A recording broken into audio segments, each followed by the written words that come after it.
Good afternoon, and thank you to our in-person and live stream audiences for joining us. My name is Allison Foudy. I'm so pleased to be a part of the Haley Public Library team. Also from Haley Public Library is Lahela Maxwell, who's making sure our live stream audience can join us today too. I am especially pleased to welcome the team from the CSI Office on Aging. The College of Southern Idaho Office on Aging serves as Idaho's Area 4 Agency on Aging. They help seniors in the 8 rural counties of South Central Idaho, including Blaine County. And the mission is to promote independence in an environment of dignity and choice with a good quality of life, with also the goal of enabling people to live in their own homes as long as they can, as comfortably as they can, and as safely as they can. They have lots of amazing resources to share with you today, and they're going to discuss those services that they provide to seniors in the community for living healthily and independently. Please join me in welcoming the CSI Office on Aging.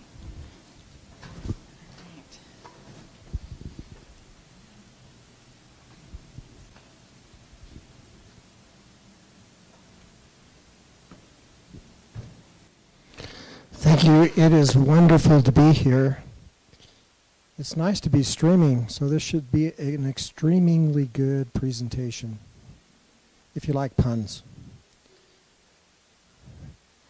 That was a wonderful description that you just gave, and that's actually how we start out, is just to remind everybody our mission is to assist seniors so that seniors can stay in your home, be comfortable, be safe, be independent, retain your ability to make choices, and control your quality of life. And so that is where we point. Every decision that we make is based on trying to help our seniors do that.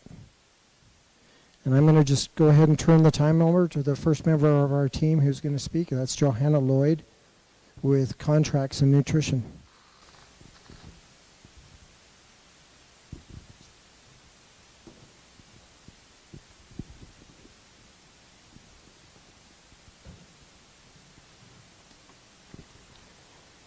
Thank you, David. My name is Johanna Lloyd, and I'm the Contracts Manager and Nutrition Specialist. So I deal with all the contracts that we have through the Office on Aging. We contract with 16 senior centers in our area, including Haley Senior Center, the Senior Connection. We contract with them to do congregate meals and home-delivered meals. We also have a dietitian that we work with to make sure that the meals are all 1/3 recommended daily allowance and that all those kind of regulations and needs are met. We also contract with 9 homemaker and respite providers. We contract with IVC, Interlink Volunteer Caregiver Services for transportation, and over 60 and getting fit, they now call themselves Forever Fit through CSI, and then Idaho Legal Aid. So those are our contracts that we work with. One of our biggest things is our congregate meals. Anyone who is 60 and above qualifies for a congregate meal. Also, volunteers that help at the senior centers, they also qualify for that, even if they're younger. Or if a senior comes in with their spouse who's younger, they also qualify for that meal. Home delivered meals, they have some different qualifications, over 60 or disabled, homebound, frail. So if they're not able to drive or stand up long enough to make their own meal, they can't access food, then we want to make sure that we take care of those people and provide them with a home-delivered meal. If anybody is interested in receiving home-delivered meals, they just need to call our office, and we'll help them see if they qualify for that service. Our in-home services, respite and homemaker. Respite services are designed for people who take care of someone in their home, and they're not able to get away. They have to be there 24/7 for that person. So this offers a relief for them, and somebody who is trained can come in and take care of that person that they care for, and give them a little break so they can get to the store or whatever they need to do. The Homemaker Program, that involves your basic maintenance housekeeping, just making sure that the senior is able to maintain their home. And then outside of home services, transportation, the Forever Fit program, those are services that are outside the home. And then I wanted to talk for a minute about Operation Red File. I gave everyone one of these red files when they came in, and it's got our sponsors on the front.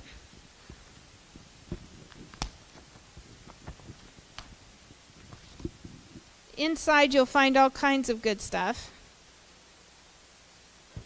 The first thing you're going to find is a page with all our sponsors on it. So if you're interested in assisting us with this project, you can always donate to this cause.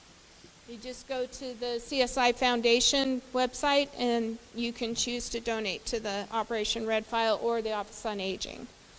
Then this is a page that tells you what to do with this file, gives you recommendations of what to put in it. Then we have a page for emergency information. This would be where you would fill out your name and your information, your doctor's information. So if there was an emergency and you were unable to speak for yourself, then the emergency service personnel would see this. There's magnets on the back of your red file, so you can stick it right up on the refrigerator. So if they come into your home, they can see it right there, and they'll just grab it and take it with them. Included in this packet is a medication list, and there's quite a bit of room there, so if there's changes, you can cross things out and add things. And then if you have a caregiver who helps you in your home, there's a page for that where you can put their information down so that the emergency personnel, they have another contact for you. We also include a SMP flyer. That way, if you feel like there's something going on, some kind of fraud, you can contact them and get some help with that. And we have another gal, Debbie, who's going to talk about that in a minute.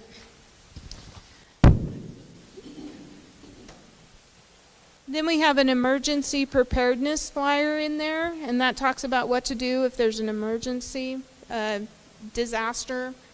Hands-only CPR, if somebody comes along and is willing to help with CPR.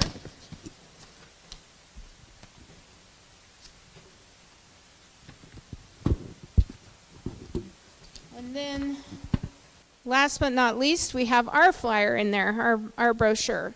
So our contact information is right on the front there. We even have our website and phone number, address. We're located in the old Twin Falls Hospital. They call it the County West Building on Addison. So you're welcome to stop by anytime you'd like. And anybody who's interested in getting a red file, we're going to leave some here so you can come pick some up here in the future.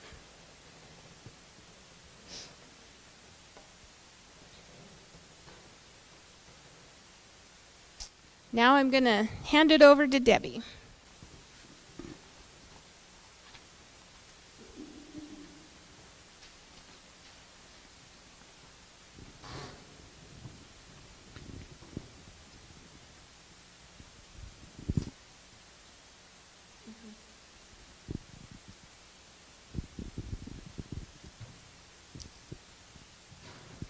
Hello, I'm Debbie, and I work for Information and Assistance and Senior Medicare Patrol through Office on Aging. So we're just going to talk a little bit about what our goals are and what our services are. And most of our services can be done over the phone. So it's great. You can pick up the phone and call us, and if you have any questions, we're there to answer just about anything you have. We're pretty much called the know-it-alls where we are. So what we do, our program provides services such as the ones that Johanna was talking about. We sign people up for the Homemaker Services, the respite services, and the home delivered meals. And we also help with transportation. Any kind of referral you can think of that you might need, just give us a call. Keep our little brochure in there. You only need one number for that. 208-736-2122. Someone will answer the phone. So if you have a question, don't feel bad about asking us, because usually we know where we can send you for the help. So we do help out with some of the state programs as well, health and welfare. We can give you a little information on maybe what the adult and disabled waiver does, and then we can refer you over to the adult and disabled waiver program phone number, where you can get straight through to them and usually talk on the phone with them, or you could do it via the internet. So those actually help people to complete what our goal is, which is to stay in their homes as long as possible, in lieu of going into a facility if maybe you're just not ready for that, or that's not something that you're wanting to do. We can give you some information on how to get a hold of them to try to get the help paid for through insurance. So our federal programs, Medicare and Social Security, we can also refer you to those if you have questions. A lot of us, we know some of the answers, but if we don't, we either find them or we can refer you to somebody who can help you. So our objective is to maintain accurate resource lists to share with all of you. Documents, conversations, and resources that are given, we write that down, and we have a note system, a software system, where if you call us, we should be able to tell you what we talked about last time. So if you need further assistance on that, or maybe you don't remember what we talked about, we can usually kind of pick that up and help you out with that. So we keep that, in a secure area. So we can discuss services and options. We can use phone, like I said, email, in person, and then these presentations. It's really important that you tell your friends about us, because a lot of people don't know that we provide all these services. So we really want to get the word out. That's why we're here. We do screen adult protection reports for, the appropriate criteria, make sure that they meet the needs of what an adult protection report needs, to make. And someone from here is going to talk to you about that in just a few minutes as well. Sometimes we can offer application assistance. If we can't, we have someone we can refer you to that will be able to help you with an application if you're able to come in, or you can't, navigate on your own over the phone. If we don't know the answer, we'll research it, we'll refer you, and we will send information to you. And we can get that to you by mail, email. We can call you, however you need it to be. We can make sure that we get that to you. So that is the information and assistance side. The next one is the Senior Medicare Patrol. So what we do is, right now, our main goal is to run our program strictly through volunteers. So we're looking for volunteer help in a lot of different areas. So if you or somebody you know wants to volunteer to help with this kind of stuff, let us know, because we really can use you. And it's not, the training, there's a little training involved, but it isn't, something that you have to do a 20 or 40 hour a week job. We let you kind of delegate what you want to do and how many hours you can work and things like that. And so, because we really appreciate our volunteers, they're like gold to us. So it's very important that we take care of them and let them have their own freedom. So we help Medicare beneficiaries prevent, detect, and report healthcare fraud. We help preserve the integrity of the Medicare program, and we rely on volunteers to help perform the work. So what is Medicare fraud? Intentionally billing Medicare for services that were not received, or billing for a service at a higher rate than is justified. I don't know if you've ever gone to the doctor and they start doing all these extra tests that maybe you didn't ask them to do. Well, they know the insurance will pay for it, so they'll bill it. Sometimes, though, they go a little overboard with that. So it's really good to report that, because it's important that they don't do that, because it does make the premiums go up for Medicare. Because any extra services that they provide to you that your insurance doesn't cover, you have to cover. And so we want to make sure that all that is on the up and up, and that the billing is correct. So Medicare abuse is when providers supply services or products that are not medically necessary or that do not meet professional standards. So examples of the fraud and abuse: sometimes it isn't always abuse. Sometimes it's a coding error. Sometimes it's, it's not always them meaning to fraud you. So, it's important that anything you see, that you write it down. And I have little trackers over here on the table. It's kind of like a checkbook. And what it is you can write down when you went to the doctor, if you did a blood test, what happened during that visit, if they gave you any DME equipment, any prescriptions, and you can keep it in there with the date. So when you get your MSN and your estimation of benefit summary, you can compare the two and make sure that they match up, make sure there's no weird codes on there and you're not getting charged for something you shouldn't be. So we're hoping to get people out into the community to help volunteer, that we can train to help look for those errors. And then what would happen is they would come to a senior center or maybe a community center and meet with you and go over your summaries and compare them with you and kind of show you what to look for. And that just helps you kind of be your own little detector. And it's real important that everything gets reported. So we can also help you with the report. You can just call our office and we can put the report in for you with the information that you give us. So it's really important that we have volunteers help spread the word because it's so important. So some of the things we've already talked about, obtaining or giving your Medicare number for free services. People do that. One thing that we don't recommend, kind of like your Social Security card, that you don't carry this Medicare card with you. Because once they have your Medicare card, your ID and all that, they can steal your identity really easy and start using your medical.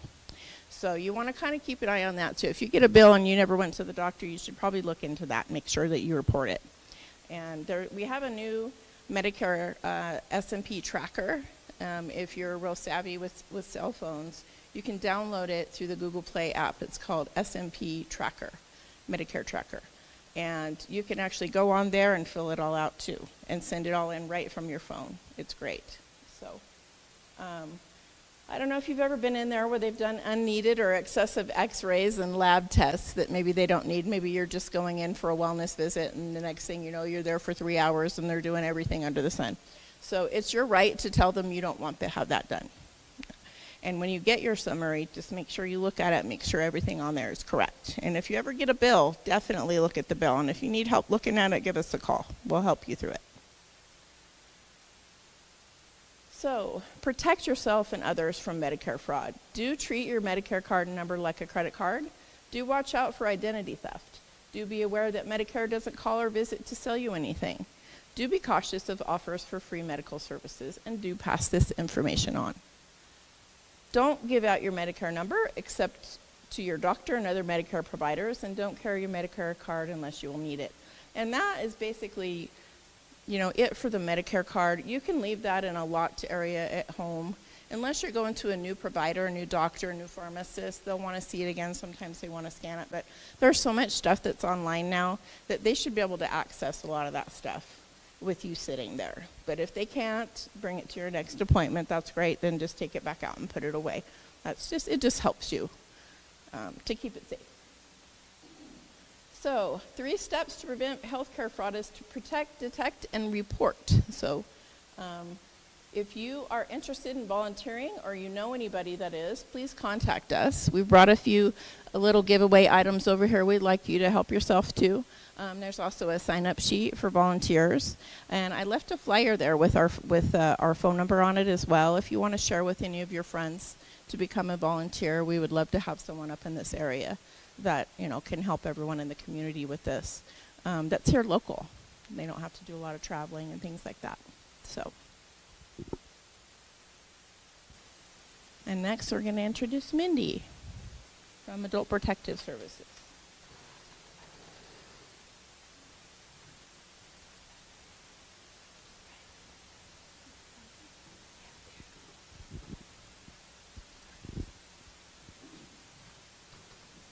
Hello, my name is Mindy. I am with Adult Protection, and my job is when I may, like Debbie just told you, the calls come in or they come online. My job is to go out and investigate them. So Adult Protection Services, the systems and protections safeguard vulnerable adults in Idaho. Sorry. So my job is to go out and investigate, and when I get there, I make sure that there are arrangements for emergency support, preventive services to reduce or eliminate risk of harm, and provide prevention services, including outreach and education. So basically, my job is to get them help wherever they need it. And the main purpose of that is so that they can remain in their homes as long as possible and be safe. Some of the signs of maltreatment, I first should read what a vulnerable adult maltreatment is, sorry.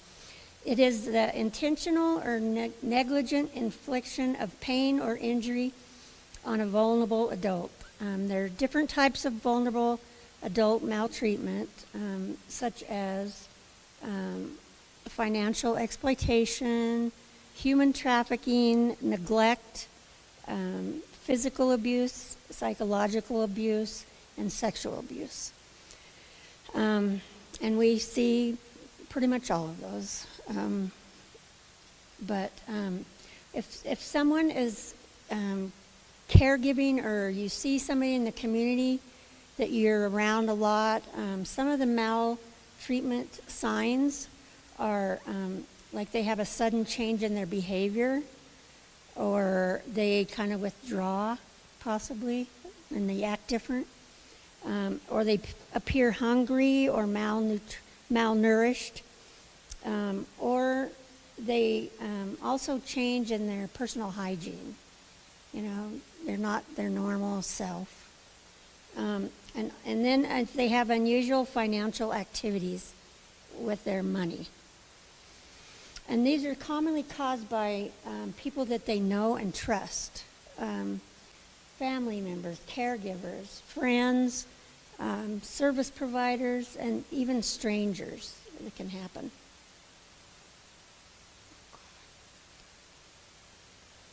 What did I do?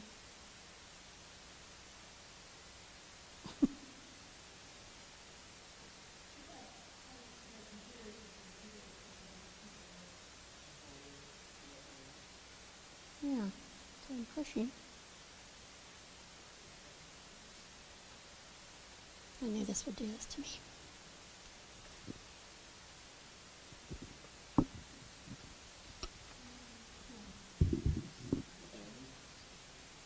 Yeah. Sorry about that.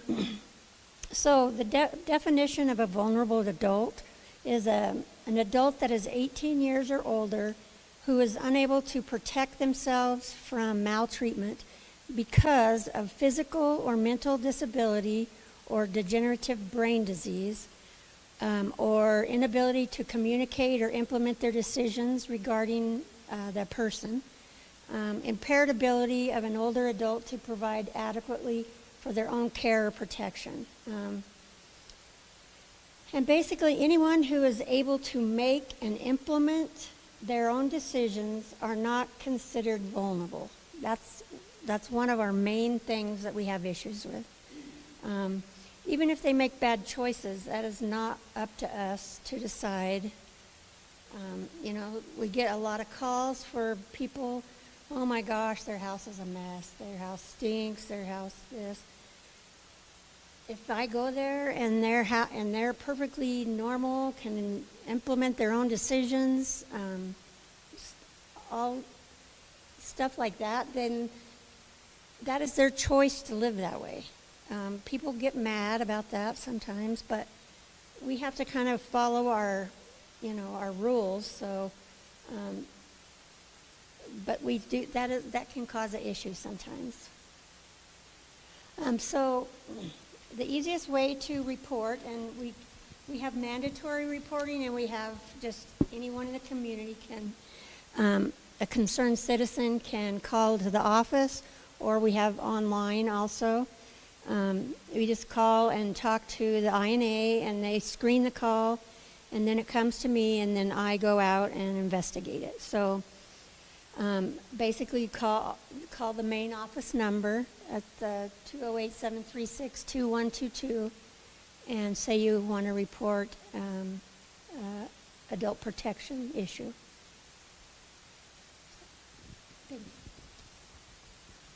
I don't know who's next. Let's see. Marilyn, probably.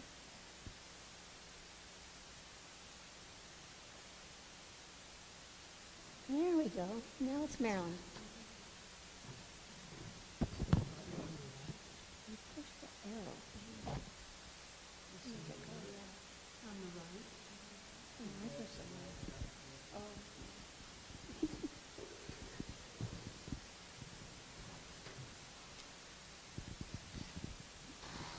Hi, I'm Marilyn, and I'm the regional manager for the Long-Term Care Ombudsman Program. Sorry, I get a little nervous at first. I gave you a handout, and that's for your future reference.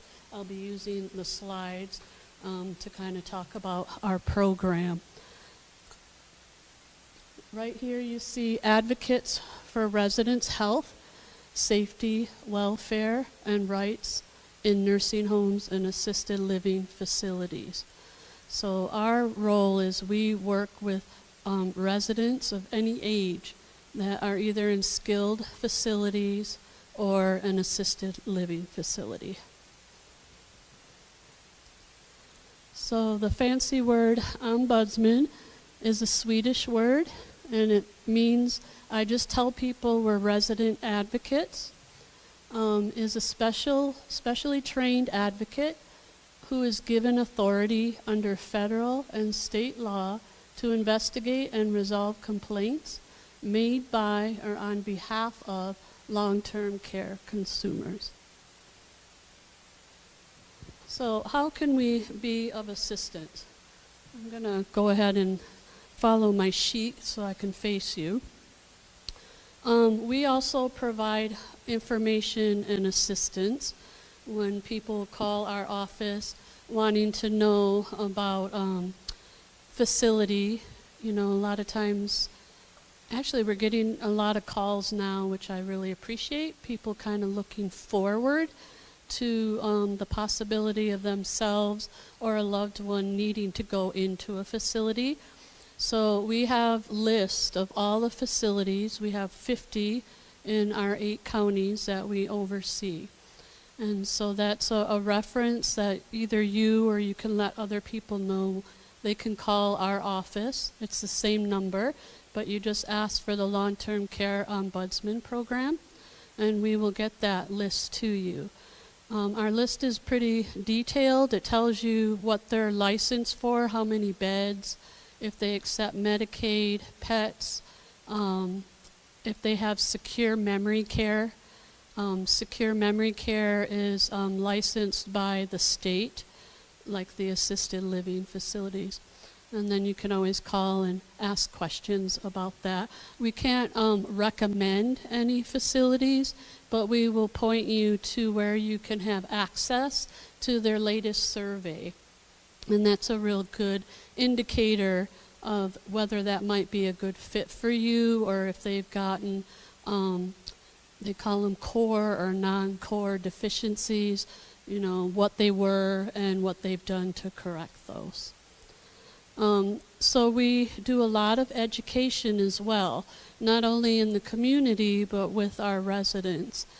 One of the biggest things that surprised me when I started working in this field is residents in facilities didn't realize they still have rights when they lived in the community. So we will educate them on they have every right, just like when they lived in the community. And we will help them understand if they feel like any of their rights are being violated, they can speak up to the management about that. And if they feel uncomfortable, they can ask us to help them with that. We are a resident-driven program. The federal government created our role to be there as an outside confidential source for the residents. So if they are their own person, we will work with them. If they have cognition issues, we will work with their legal representative. So that's kind of how that works. And just by us going into the facilities, we are required to go in at least once a quarter, to go in and do like a little walkthrough, introduce ourselves to any new residents that are in the facility, educate them on who we are, what our role is, and that we're there for them if they need to reach out to us. And I oftentimes say just call if you need somebody to talk to. Most recently, since COVID, our visits are taking a lot longer now. A lot of residents are really lonely. A lot of them don't have family, And so we take that time as much as we're able just to listen to them, encourage them. And for me, the greatest success is when there's an issue that they have, we talk about it, we create a plan, and they actually self-advocate. And it's really neat for us to see that, hey, I can do this. So that's one of the benefits of our role. We are mandated to identify, investigate, and resolve complaints made by or on behalf of residents. So we do get calls. We get calls from the hospitals, doctors, family members, community members, the residents themselves. So we are required, if they are filing a formal complaint, to go and investigate that complaint. And it's with the goal of the satisfaction to the resident. So sometimes we'll get complaints and we will educate the what we call complainant, that we will visit with the resident to see if they have that same perspective. If they feel that this is something that they want us to help investigate and get resolved, then we will do that. If they don't see it the same, then we won't pursue it. But we will always follow up with them. Sometimes it just takes time. But like Mindy said, people have a right to make bad choices, even though their loved ones may not agree with it. So, and then we do provide technical support for resident and family councils. Resident councils are a really good vehicle if an individual maybe doesn't want to address a concern or a complaint by themselves. We encourage them to go to the council meetings, because then as a group they can talk about it and they will present it in writing to the management staff, and the management staff is required to respond to whatever their grievances might be. And then we also, when our state ombudsman, who is up in the Boise area, wants us to be involved with the more political part of changing laws, regulations, and policies that can benefit the residents, we will also do that too. So during the legislative season and stuff like that, if she calls us to do that, then we will go and testify. Okay. Yes, you hear the chuckle there? That is my amazing volunteer. Hopefully she won't mind me pointing her out. I do have volunteers. I have 4 currently, 1 in this area, and we too are always looking for volunteers. We have a really good, thorough training. I have multiple, volunteer opportunities. It just depends on what the individual is looking for. And I always ask, how many hours are you kind of looking to volunteer? So we'll tailor it to that individual. We have an amazing team. We all love getting together. So I have monthly trainings, and most of my team likes to be there in person. But another thing we learned through COVID is we can Zoom people in if they can't make it. And if worse comes to worse, we just put them on speakerphone and they join us that way. So that's been kind of a fun thing. So again, our program, we work to empower residents through education and advocacy pertaining to their rights. The goal is to resolve issues to their satisfaction, or the representative if they're the ones that are overseeing that individual. Therefore, ombudsmen take their direction from the resident or their representative to investigate complaints regarding care. So that's kind of a little synopsis. If you ever want to know more about what we do, you can always invite my program back and we'll be able to share. But basically, we're there for advocating for the rights of the resident to live as safely and with dignity and a healthy life in the end of their season of life, I guess. Is there any more?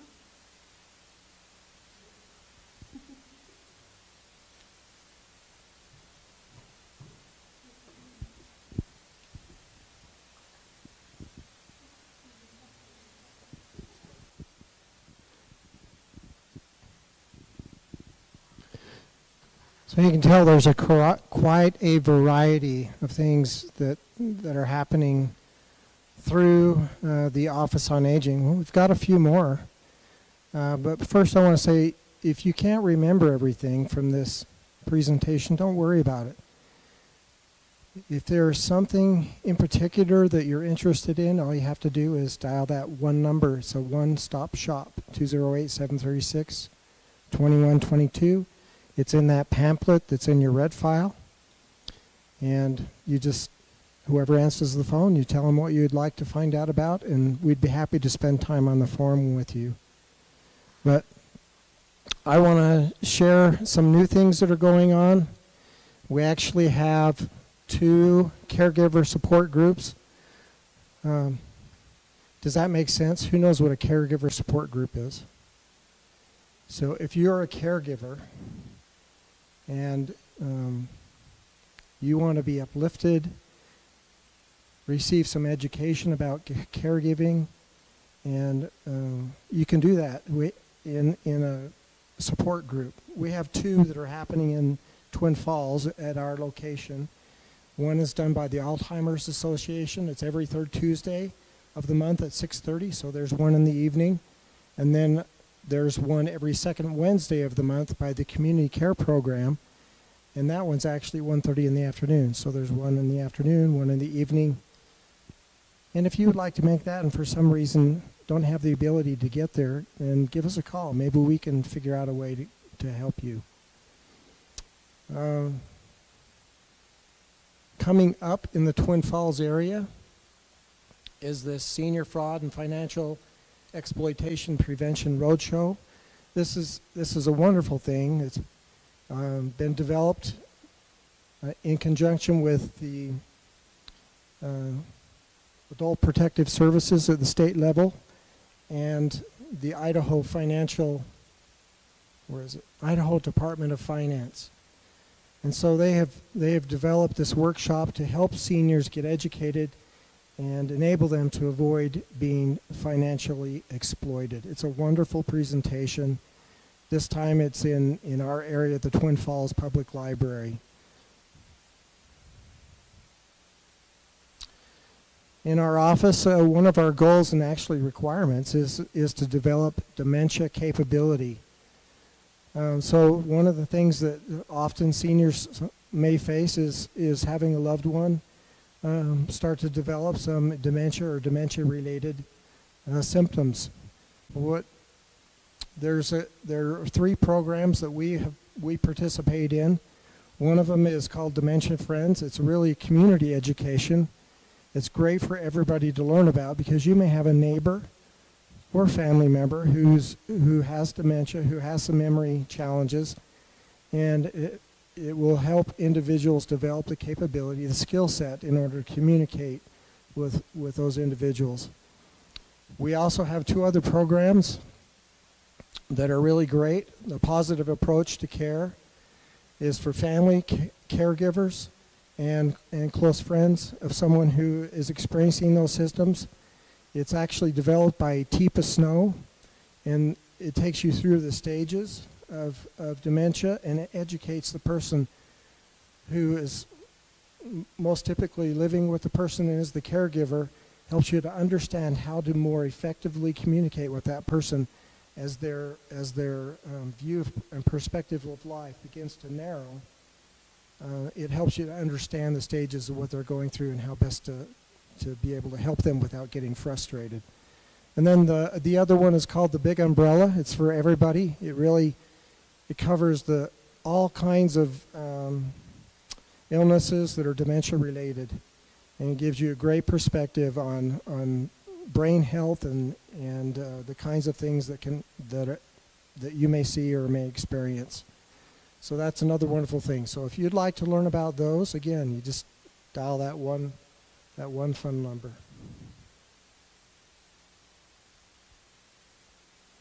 So another favorite topic is technology. The Office on Aging actually has an assistive technology library, which is full of items that you can check out. And the purpose of those, it's a piece of equipment, software program, or product system that is used to increase, maintain, or improve functional capabilities of persons with disabilities. Gives them tools to get the job done. There's a website that you can use to check items out on, or again, if you'd rather not go through the website, just give us a call at that one number. Some examples of those items include things like this: a non-spillable measuring cup, a gigantic, a long, easy-to-use shoehorn. This is actually a voice-activated measuring tape. This is an iPad, and of course a phone with larger numbers and volume. And there's many more items, so I put a picture of a cabinet in there. There's 2 cabinets there. It's just chock full of stuff, and we work in conjunction with the University of Idaho and their assistive technology program. We're one of about 5 locations throughout the state, and if you go online and you actually saw something that we didn't have available, you could still check it out, and it would be mailed. You'd be able to get it through the mail. So that's a great thing.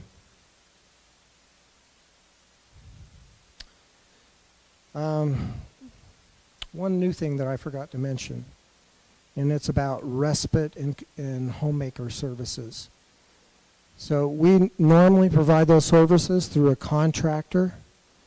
So we have service providers that we contract with. That's what Johanna does. But there are some areas who don't have service providers. And so there are some areas where there could be a gap. Somebody may need a caregiver, may need caregiver respite, or somebody may need Homemaker Services. And we have started 2 programs that are called consumer directed or client directed. And so if the caregiver knows somebody, a family member, a trusted friend, that they could hire to come and give them a break, provide respite, or they could hire them to do some homemaking services for them.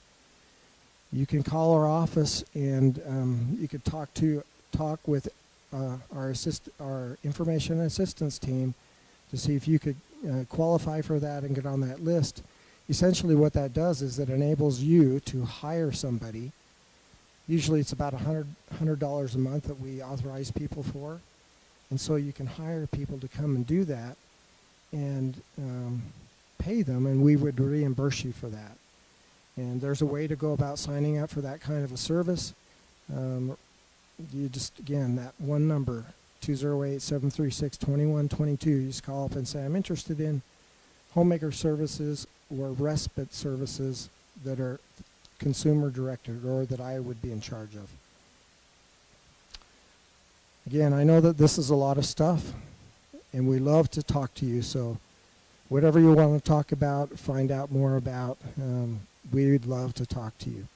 Also, for volunteer opportunities, we really do need volunteers. There are many individuals in all the communities who may need help understanding their Medicare insurance statement and understand what's going on with that statement. There are many others who, if you like going out visiting facilities, you like visiting people, making relationships, and being able to help with that, the Ombudsman need volunteers. So we would love to have you. It's a great way to spend time rather than sitting home and not being out in your community. Are there any questions?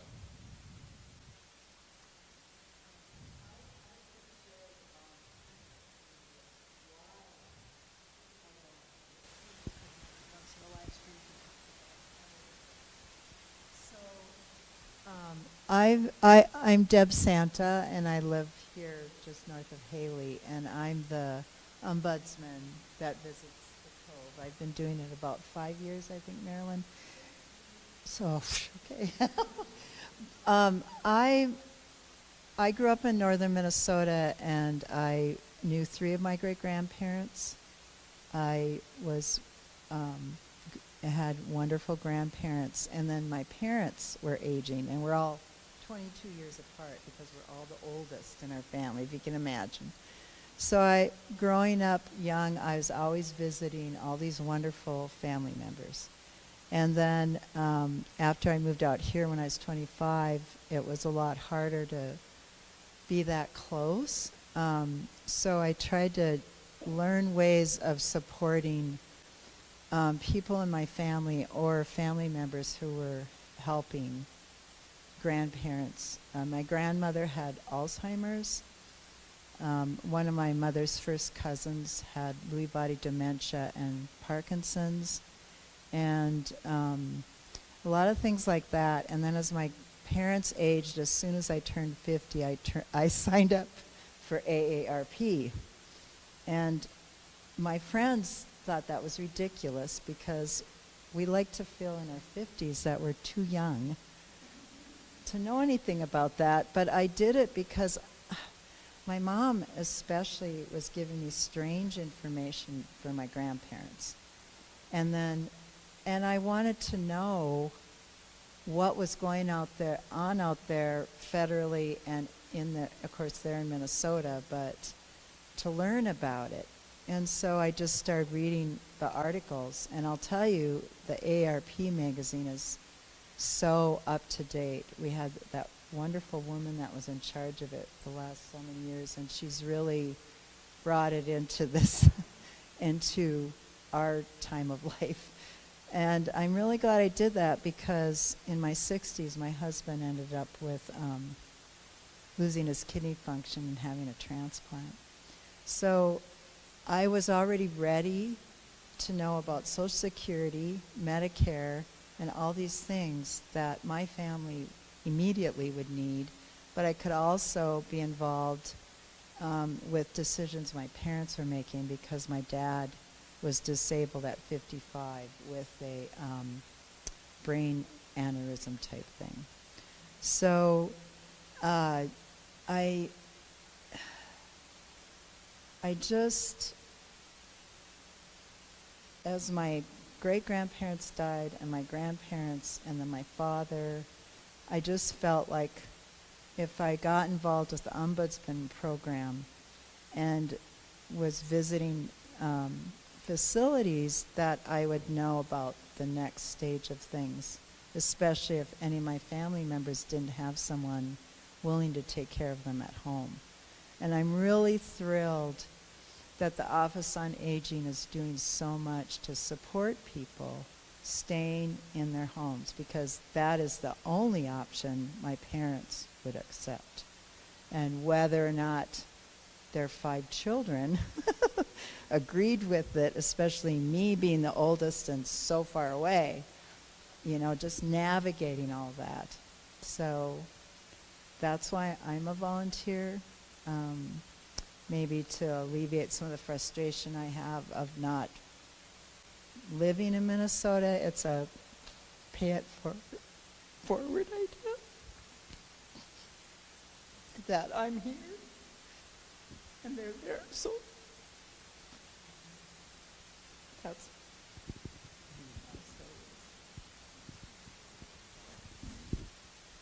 Any other questions? I wanted to say a great big thank you to you all for coming, braving the construction. This is also available over there. I don't know if it was in the red packet or not, but I was glancing through it during the talk, and there's a lot of great things. The library's even in here, so I really love that. And on page 3 is that phone number, which David mentioned over and over again. I feel like they want you to call them. So you should call them and they can walk you through, I'm guessing, any of this. And if, like they said, if they can't find it out or they don't know it, they will find someone who does know it. I'm hoping you'll stick around for a little bit. There's lots of things on this table. You should grab them on your way and also ask questions if you'll stick around for just a little while. But thank you again for coming. We really appreciate it. Thanks.